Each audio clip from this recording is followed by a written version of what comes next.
Hi folks, Jason Thomson from Smartline Personal Mortgage Advisors here. On Thursday evening I attended a seminar at the Pullman Reef Hotel Casino.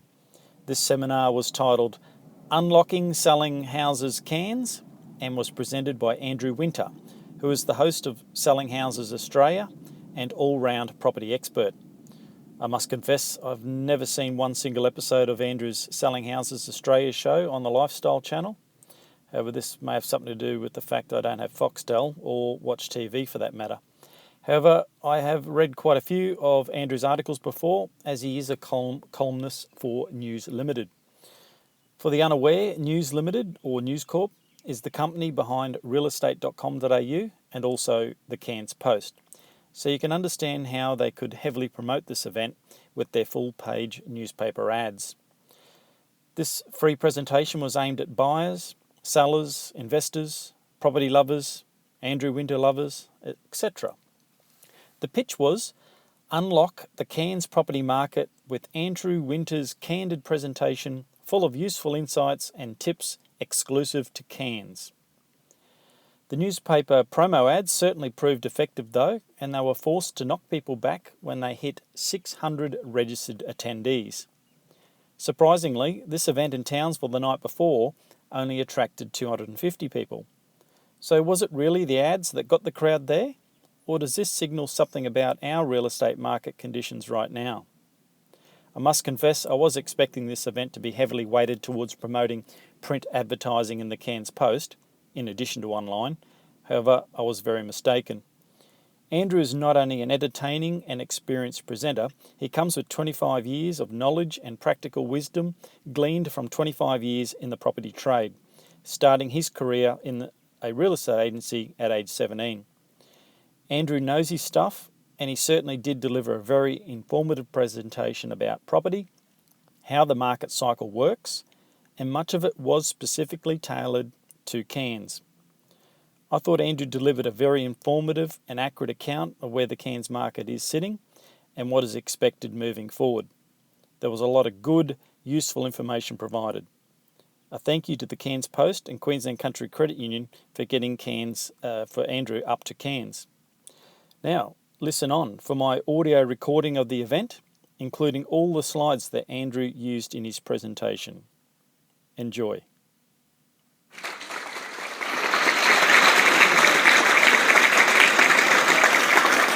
Hello there. Good evening, Cairns. How are you?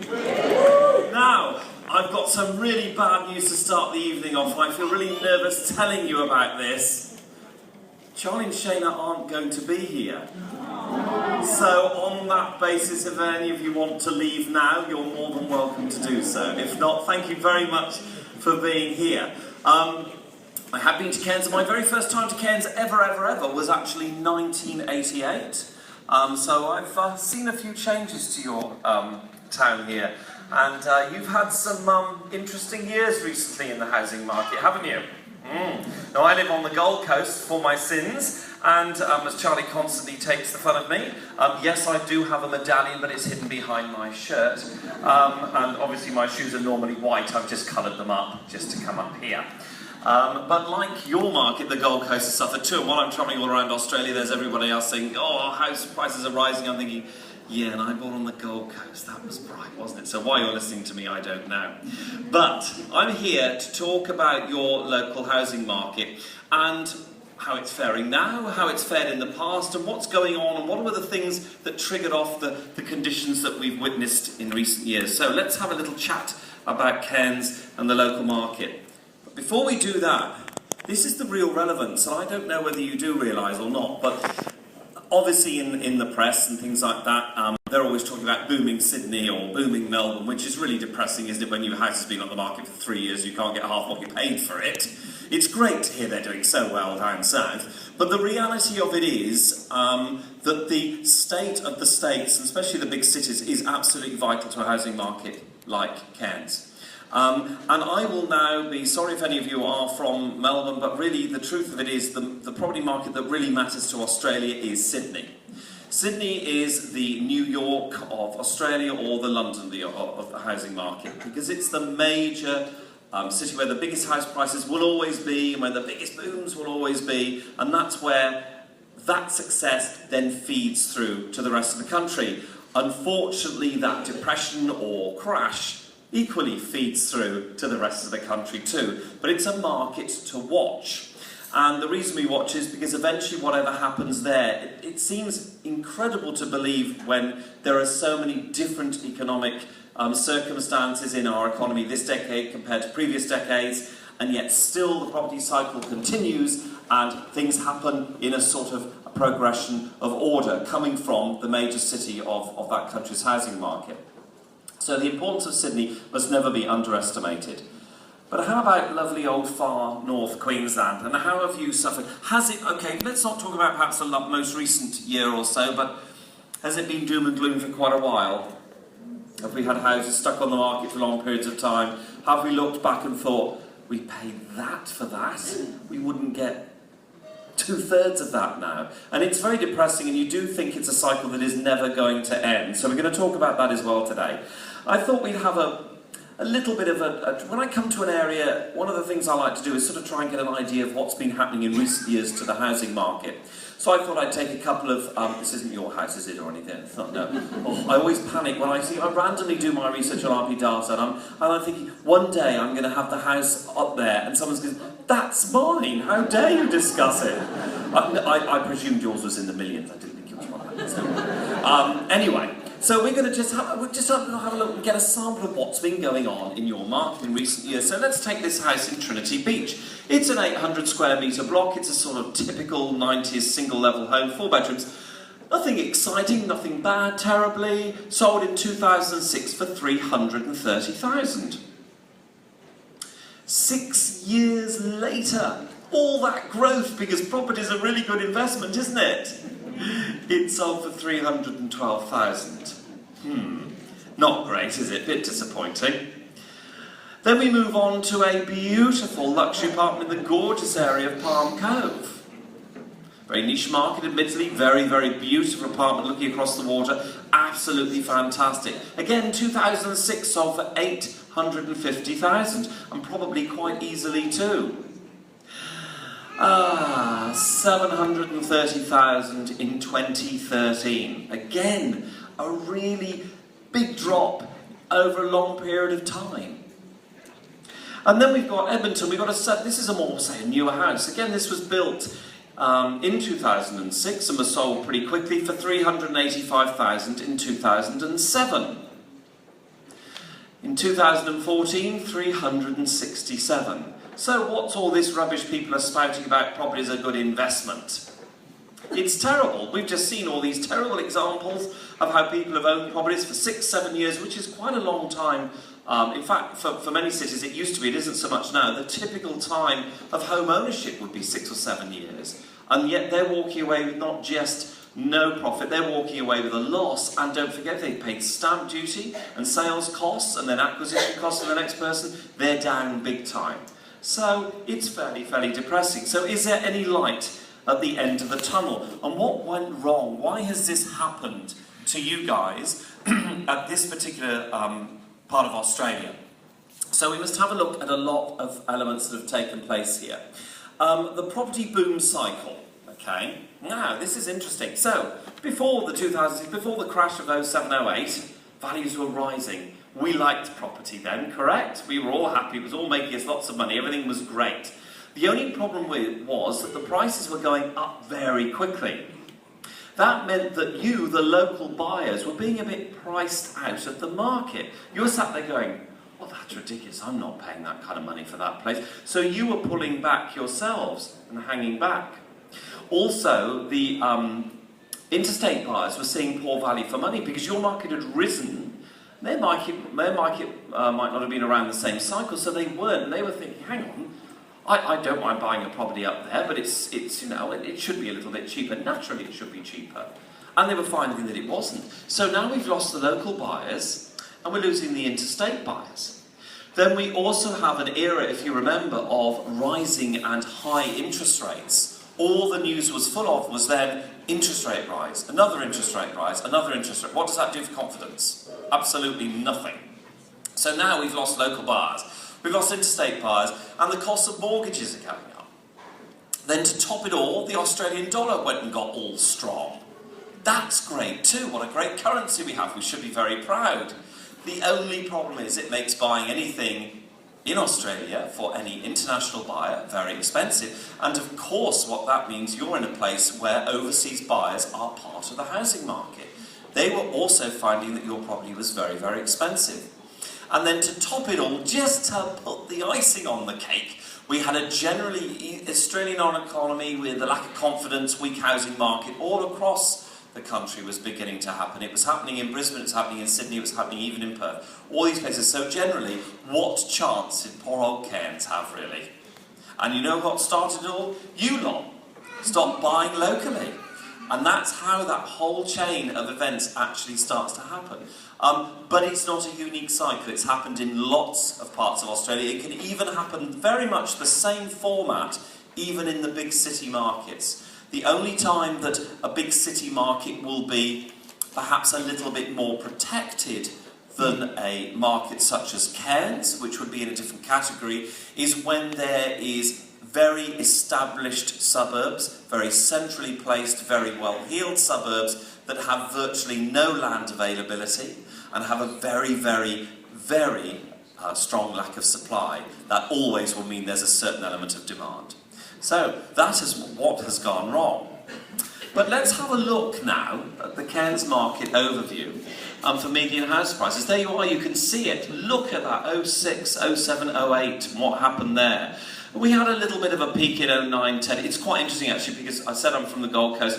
Our market would almost show an identical flow, because there was that little peak in 9 and 10. You all went, yes, we're back on track. It's all happening, great. And then 2011 came, and then we all went down again. But as you can see, it is starting to creep up. So the question is now, will it ever get any better? Well, let me introduce you. Who knows anything about the property market cycle clock? Okay? It's a wonderful way of illustrating how the housing market works. And what's really strange about this is it's actually pretty predictable. So on that basis, someone like me should know exactly when to buy and sell. If that was the case, I wouldn't be here. I'd be at home, I wouldn't be bothered with all this. As nice, as generous as Nick is with Cairns Post, I wouldn't bother, would you? Now, as much as I love coming to see you, of course, but, you know, I wouldn't bother. So here we are, here's our market cycle clock. So 12 o'clock, that's the peak of the market. Okay, that's when we want to sell. What don't we want to do? Buy. What do we usually all do? Buy. Because we think the market's on fire and it's a great time. Now, then we go all the way down. Now look where Cairns is. Cairns is in a very good position right now. It's in that sort of 7 to 8 category, the start of recovery. That's a nice place to be. It's a nice place to be because there's still a long way to go to 12 o'clock. But it's all a positive way, in theory, according to the property cycle clock. Now, there's another interesting element to this property cycle clock, is the time. Somebody asked me yesterday about how long does it take for you to get from 12 o'clock back around to 12? And that's when I said, well, if I actually genuinely did know that, I really wouldn't be here, because I would have bought every property at every time exactly at the right point. Nobody knows, but there is one very predictable element to it. You see the side from 6 up to 12, the improving side. That is always, believe it or not, considerably quicker than the 12 to 6 o'clock side. Now, do you know why that is? Okay, let's just imagine now you're planning to sell your house and we're in the 6 to 12, we're in the improving market side. And I'm your agent, you poor things, and you say, yeah, well look, what do you think? I thought, I think it's probably about 400,000. And you're hoping for about 400,000, and you say to me, so what do you think it's worth? I said, well actually, to be quite honest, it's rather nice. I like shag pile carpet on the walls. I think it's the right thing for your home. It works for me. So on that basis, I reckon we get 425. You go, really? Get more than... This is great, put it on the market so you've got the listing. And off we go. On the basis that you now think I am the best agent in Cairns, you're very happy because I've given you more than you ever thought you'd get for your house. Everything is brilliant. And on that basis, it gets the market moving very well, because then we go along, we sell your house at 425, and then go to the next one, and the market's still ticking along, and I say to you, well, good news. I reckon we get 450. 450, you think, could we try 460? Oh, go on then. We try it, and then it sells. Now, this is all happening very quickly, because you vendors have no problem, it's really amazing actually, no problem in asking or expecting more money for your house. Just really predictable. I don't like to say we're all like sheep, but there's just something that makes everybody want to do the same thing. No idea why, but that's how it seems to work. Now, let's imagine I've come back to your house again, and we're now on the 12 to the 6, the bad side. Hello, madam, you're hoping for 400 for your house? Yes. What do you think it's worth? About 350. Well, you're a stupid agent. You don't know what you're talking about. What a load of old rubbish. Of course it's not worth 350. I'm going to put it on the market for 400. Okay, off you go. So it stays like this. After 3 or 4 months, you get really annoyed, and it goes to, you drop it to 380, and you sell. So it starts the clock down. Then your neighbour puts on their house on the market 380, and they're really keen to sell, and they're not going to get any more than that.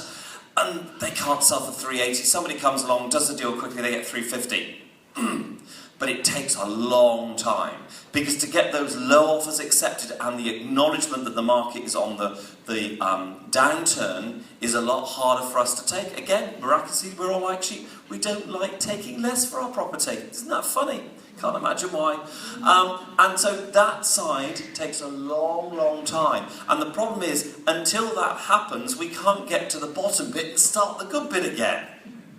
It's ever so predictable, isn't it? But the unpredictable element of it, of course, is the time in which it takes. And the time, that the other crucial point, is between 5 and 7. And that is a magic time. Because at 5 o'clock, we are so ingrained in our brains that our market's absolutely, pardon the word, crap. It's useless. Nothing sells unless you give it away. It's a hopeless market. That's been with us for ages and ages and ages. And then suddenly we get to 6, but lots of people don't know. And then the very, very astute think, hang on, things are improving. I might just grab a bargain. And the very clever buyers just come in around that 5 till 6 point, and sometimes can make good money very quickly. In fact, I will tell you about one of my friends who I'm bitterly jealous about. He, on the Gold Coast, he would have done this beginning of last year. He bought a block of land in a fairly nice estate that has been, oh gosh, think blocks of land would sit there on the market for years and years and years and never sell. They did, it was for next to nothing. He bought a block of land that was on the market for, had been on the market for 750, 850,000. He paid 550,000 for it. An absolute steal.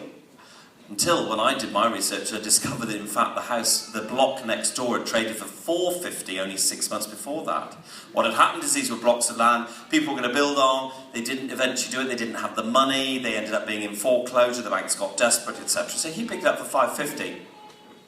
He had an offer within 6 months of owning that of 850,000 for the block. There is now no block like that for less than 900,000 in that same estate. He bought at 5 o'clock, and then within 6 months it was 6, another couple of months it was 7, 8 o'clock. Now, the previous owners, when you look back, this block has been empty for a long time. The people that bought it about 6, 7 years ago paid 850,000 for it. And before that, it had been about 400. So somebody had made a big profit before, it got to 850, and then it had gone down and come back up. And now the other very interesting thing about that block of land is that there's another hint that your market is starting to return favourably. And that is, if you are aware of particular homes in your market or your suburb that sold for a particular price when the market was booming, perhaps you know of a particular house that was really rather nice and it sold for $1 million. And then for the last 6, 7 years, you think, good grief, they'd be lucky to get 700,000 for that. It's the upper end of the market. It's really difficult to sell. You know, nothing's ever going to shift ever again. And then suddenly, it sells for 950, or actually the $1 million. Soon as the houses on their previous peak price, which can be often a long time ago, start to get near or close to what they were in the boom time, your market's nearly about ready to start to go into profit.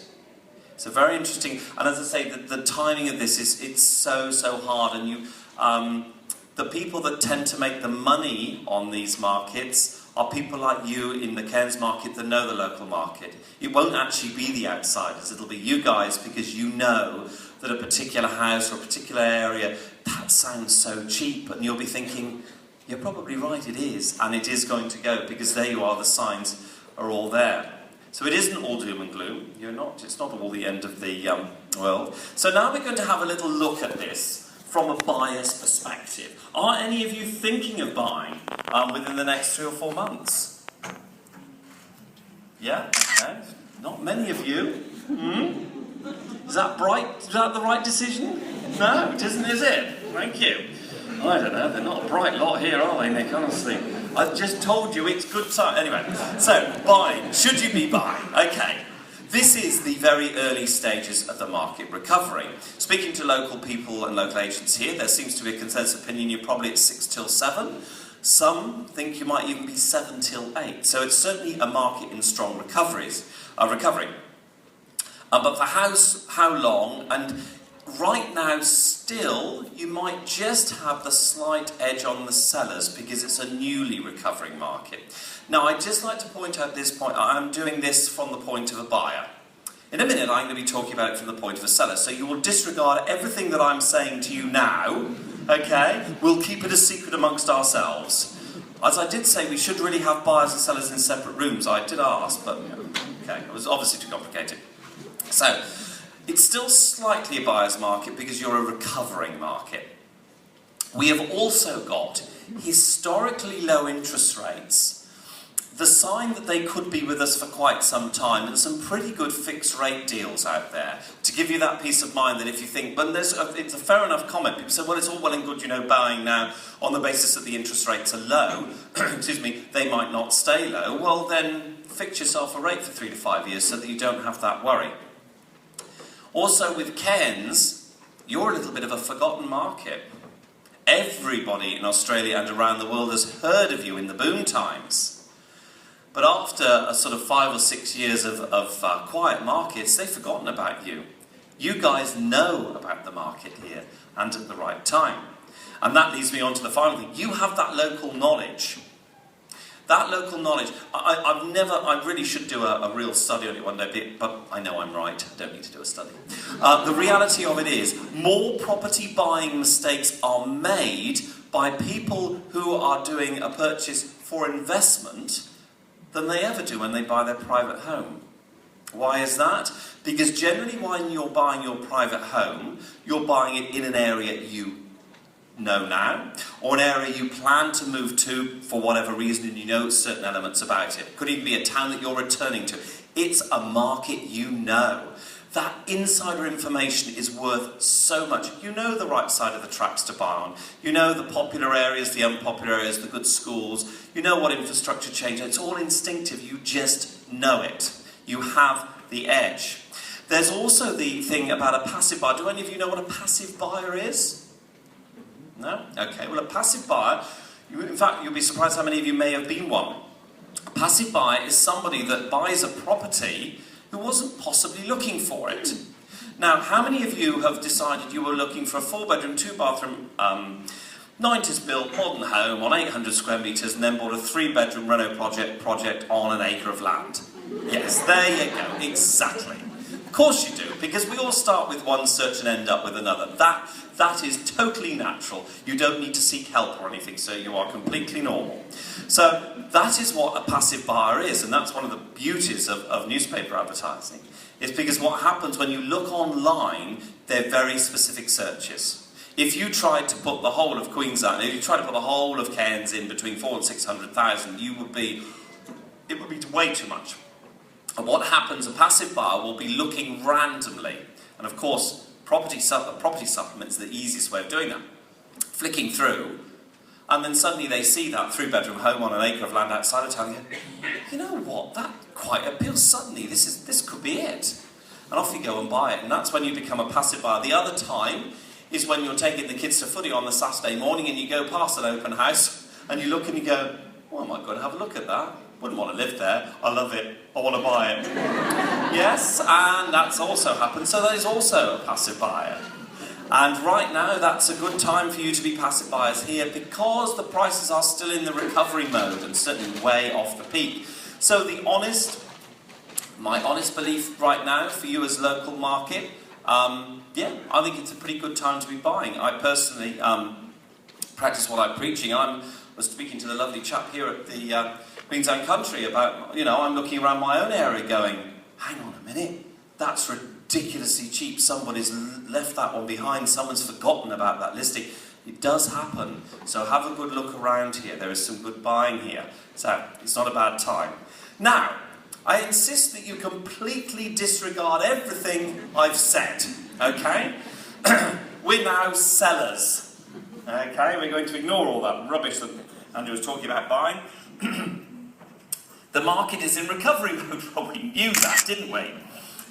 But is there still too much supply? One of the legacies that you always have, one of the problems you have with a weak housing market is, let's say, typically in your suburb, 5 homes come for sale every month, just typically. Well, that's fine when 5 or 10 are selling every 3 or 4 months.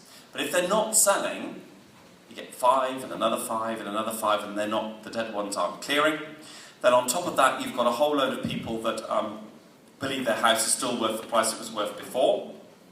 So you have this whole load of supply. However, I will challenge you and say that I actually probably think if you really, really start to look in Cairns right now, there's probably not as much supply as you think. The problem is, for buyers actually, is that it looks like there is. But there might be a lot of housing stock that's either been listed on the internet and people haven't taken off. That can happen. There's also sometimes that properties are still overpriced, or they think the market's in recovery mode and they're getting too greedy. And when you actually start to look down, you might discover that you don't have quite as much competition in the market as you think you have. Now, if that's the case, that's when you can just try that 425 expectation instead of 400, just because it's enough that you might still have enough to sell it with. But I know we're talking about sellers, but buyers' conditions are good.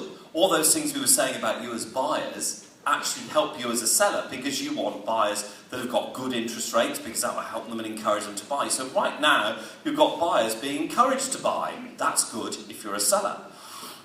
The Australian dollar is weakening. Poor Aussie dollar, but hey, you should be very happy because suddenly the international market is opening up to you guys. This is Cairns. International buyers love it, and suddenly you are now becoming more affordable, even if you put your price up. The interesting thing is I did an analogy, I did a presentation on the sunny coast, oh gosh, it was quite a long time ago, but I took a typical British house, typical average house price for the UK at the time, and I showed the impact a different currency exchange rate would have between sterling and the Australian dollar. And I showed them at one point what if the person that owned this house in Britain sold it, cash, lucky them, but let's just imagine they did for ease, and what they could buy in the Noosa area at the time. And let me tell you, what they could buy in the Noosa area at the time was beautiful. Absolutely gorgeous home. That very same house in the UK, 5 years on, absolutely, their market in that British house had gone down a bit. Not a massive amount, but gone down about 10% because of the slump. And the exchange rate had changed massively. The house that they could then buy in Noosa was a 3+1 old fibro. It was totally different. It was something ridiculous. Like it was an $800,000 home they could buy, and it was a 390 or something. Because the currency, that's how big an impact the currency can have. So the fact that that is weakening now for you selling here has a huge positive for you. The booming southern state big city markets, as I said, they influence you here massively. When somebody, and do you know, I think it's, correct me if I'm wrong, I think it's 48 or it's heading towards 50 Sydney suburbs have a median house price of $1 million. Median house price. Now you imagine that. So your 400,000 home that you want to try and push to get 425, 450 for, that's not a lot of money to them down there. Very little money to them down there. 5, 6 years ago, your house prices up here were a lot of money to them. Now it's not. That means that they might take the punt, come up here and say, look, we like Cairns, we can see it's got some growth potential. Let's just pop up and buy a house up there. How good is that? And they will do that. So again, they're beginning to come back into the market. The other thing is, your real estate agents that are around now, they're probably pretty good, because if they've weathered that storm, they're the good ones. Because I'll tell you now, a booming market, I don't know, I mean, as I say, I came to Cairns in 1988, and yes, very different times. But in the boom times that Cairns have, I'm sure suddenly your real estate agent population increases substantially. So do the BMWs being driven around in very sharp suits, correct? But when you have a downtime like this, that sorts out the men from the boys. So only the good agents will survive. So really, for selling now, you have got a lot of reasons to think it could be a good time. Of course, looking back at that property cycle plot that we were looking at earlier, you could argue, well, why? I might as well just wait. True, however, if you're planning to upsize your home or trade up in any way, don't wait. Please do it now before the prices get higher. Because if you trade up when the market's higher, everything will cost you more. The new house will cost you more, your stamp duty will be more, your real estate agent fees will be more. In real terms, it will cost you a lot more to trade up in a higher at 10 to 12 o'clock than it will between 7 and 8. So trading up is a good thing to be doing now. And also selling, it depends obviously on how long you've owned your home. Sometimes it's worth considering how much money that house has made you, because you may have bought it before the boom, which means you probably paid very little for it. So now we're coming into a slightly strong market. You could argue that you're going to make a very good profit anyway, and now's the time to get out. Depends on your personal circumstances, but it can be considered to be a good time to be selling at this stage in the market. Now, excuse me, if you want to sell, these are my top 5 things you've got to consider, first of all. Now, look at that top one. Motivations for selling. This is still not the kind of market that you can just whack it on the market at a crazy price and see what happens. We're not there yet, okay? There might come a time when it happens, but right now we're not. So you need to have genuine motivations for selling. Know your home's true value and acknowledge that. You might be able to get a little bit more, but just stay calm. And make sure you know really what you can get for the home. Excuse me. Invest in the look. Make sure the house looks right. What do you do if you've got really bad taste and horrible furniture? Move the furniture out and get some help. But my suggestion is make sure the house is clean, tidy and sparkling. That's the best general rule of all. A clean, if you've got big dogs, Oh, thank you very much. It's very good, isn't it? If you've got big dogs, thank you. I will have that. Hang on one second. It's a 30-day habit that does it, No, I don't smoke. Invest in that look is absolutely vital, because it is all about aesthetics. You see, unlike any other product or any other thing, people say, the housing bubble's going to burst and all this sort of stuff. The reality of it, this isn't stocks and shares, this is houses. It's done on emotion. Even investment properties are still bought on emotion. So that look is right. A house has to feel right, and you can do that. And if your house is clean, tidy, clutter-free, and the windows are sparkling, and the front and backyard are mowed, you will just get a better feel from the buyers straight away. Excuse me, if you've got an older house, perhaps, some of the really tricky ones can be homes that are, 15, 20 years old. They're in really good condition, but you look around and you're honest with you that really the kitchen probably needs an upgrade and the bathrooms need an upgrade. Where do you start? Well, in a typical 4-bedroom, 2-bathroom home, 2 living areas, you would probably give the kitchen a little bit of a makeover, and you might do 1 bathroom, but you wouldn't necessarily need to do both. You've got to look at making sure you don't get carried away when you invest in that look. It's about a reasonable budget for what you're doing. So, for example, if you look around to a local market and you find that everybody has got stone bench tops, well, you'll probably have to get them. If they haven't, then there's probably no need to go to that expenditure. Remember, the problem is that when you're spending money on your house in the short term, it's harder to get all that money back unless the market is absolutely booming. And it's best to work on the fact that it's not, because otherwise you tend to get a little bit carried away. So definitely keep your eye on that budget. I can't give you any percentages, it doesn't work like that, because it depends entirely on the overall house. But one tip I will give you is, you do hear people say it's all about the kitchens and bathrooms. Is that right? Is it right? It's wrong. You're wrong. You're wrong. You got it wrong. And I'll tell you why it's wrong. It's not about just the kitchens and bathrooms. Let me tell you, next time you go and look at a house on an open inspection, do you just wander in and go, show me the kitchen, right, show me the bathroom, right, that's lovely. Oh yeah, I'll take that one, thank you. No, you look at the property as an overall package, because that's what a property is. It's the garden, it's the garaging, it's the architecture, it's the layout, it's a whole array of elements to a property that make it work for you. So if the kitchens and bathrooms are absolutely appalling, do your best to tweak them. But remember, if you're doing that on a limited budget, it is no good just doing the kitchen. You have to do most areas in the house. There are a few get-out clauses though. For example, if you've got 3 or 4 bedrooms or more and you're selling a family home and the kids' rooms aren't great, or they look just like a little girl's room or just like a teenage boy's room, which maybe just don't let people go in, not without knocking the door. Basically, all these sorts of things have to be considered, but you know what, you can get away with that. If the master suite is beautiful and bedroom 2 is beautiful and generically decorated, that's fine. We'll allow the kids to have their own bedrooms, because it's too much hassle and it doesn't matter. The living areas have to look good, the kitchen has to look good. If you have got excess stuff, okay, like most of us have, including me, and it drives me mad, then if you feel like loading up your garage or your roof space or your shed, do so. It does not matter. Just get it out of the main part of the house so that that is the area that looks good. Make sure that the windows are clean and sparkly. All these, anything that's touched, anything that is tactile. There's nothing worse than somebody walking in the room and putting on a light switch and it's greasy. Okay, that could have happened 2 minutes ago by the homeowner's 3-year-old, literally. But the problem is that the moment that you touch that, you're like, oh, gosh, it's filthy. True?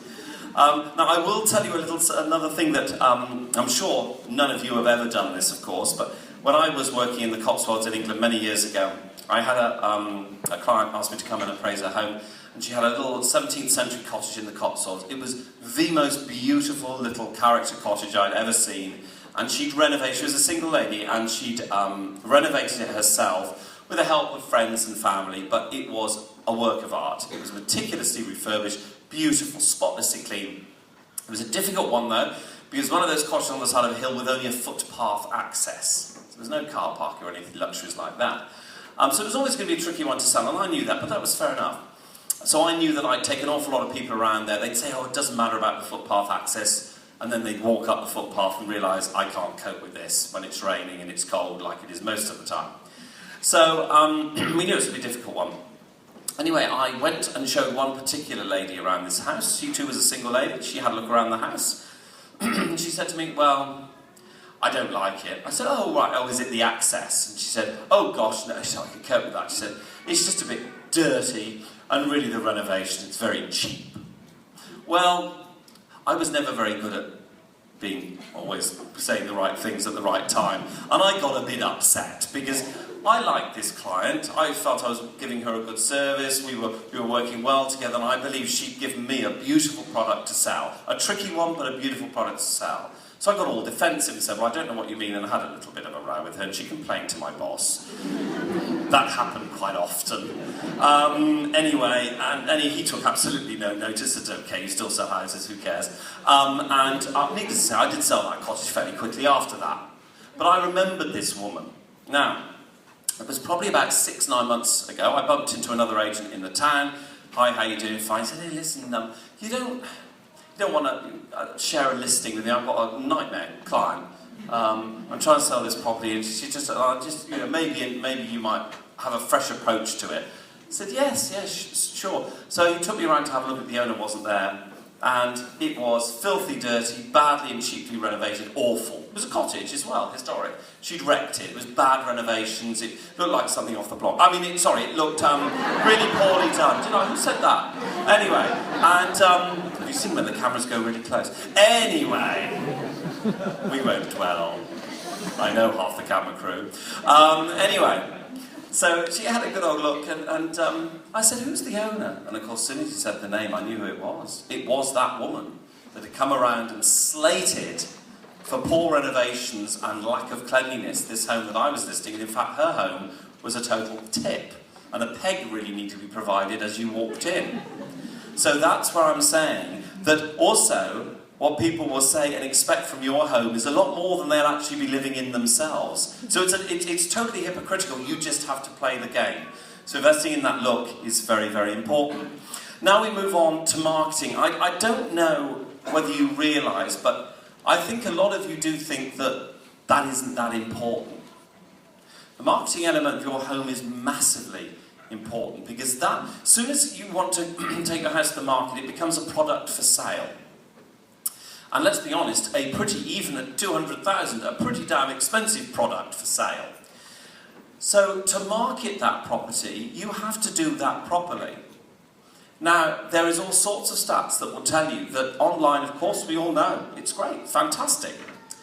However, when you go into print media as well, you do open yourselves up to the passive buyer.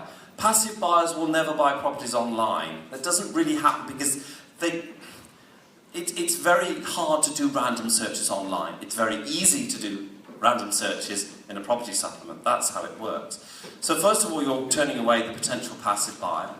And also, it's about your marketing campaign and the image it has to people that advertise in the paper, have a nice adverts campaign going, look like serious sellers. And I know that when you go to market, none of you ever waste your time and just put it on the market for the hell of it, do you? Ever? No. Yeah, right. So you want to look serious about it. So remember, the marketing is a key element. But it's not just where you put your advertising investment. It's how you do it. Please work with your agents. Don't let me hear, as I hear so many people come to me and say, well, yeah, the agent was all right, but, the advert was awful. Right, okay. What was the matter with you? Oh, I didn't like the photograph. And oh, really? Yeah. Did you tell your agent? Oh, yeah. Well, no. I told my husband. He agreed. Oh, right. And did your husband tell the agent? No, but we both were really upset by it. Okay, right. So that was pointless. You must insist that you sit down with your agent, and any agents that are here will know this, and I'm sure all those agents do it automatically anyway. Work together on it. You know your unique selling points, your USPs for your home. You know those. You can sit down there and choose the best photographs that illustrate your home. Okay? Never, and I mean never, allow pictures of furniture only in your marketing material. Unless you're leaving it all there. It's pointless. People do not want to see a picture of a bed. It's different if it's in the context of the room and it's a double aspect room, you can see across the balcony or something. That's fine. But just taking shots of furniture is silly. You don't need 1,000 pictures on the internet. Now, leave something for them to come and inspect. Use floor plans. They're a wonderful thing. Don't get too carried away with video imaging and all this sort of stuff. Really, it's good photographs and a great write-up. The headline, for example, when you do a print advert, have several options. Have it running with that photograph, that heading and those bullet points, but have an alternative as well. Don't have the same advert running all the time, which I'm sure no agent would ever do here. Just use the same advert 4 weeks in a row, would they? As if they'd ever do that. As if you'd ever allow them to. Yeah, you do, don't you? You never even thought of that, did you? No. It's about variety. You see, for example, that person flicking through the paper saw the picture of your house and that write-up last week. For some reason, it didn't click with them. The following week, it's a different photograph, a different heading. They might notice it this time that they didn't last time. You wouldn't want to miss out on any of those opportunities. So really work together and think about the marketing as an absolutely crucial part of the whole scenario. So that's my 5 tips on success. I think we're on to the question time now. Are we okay on time, sir?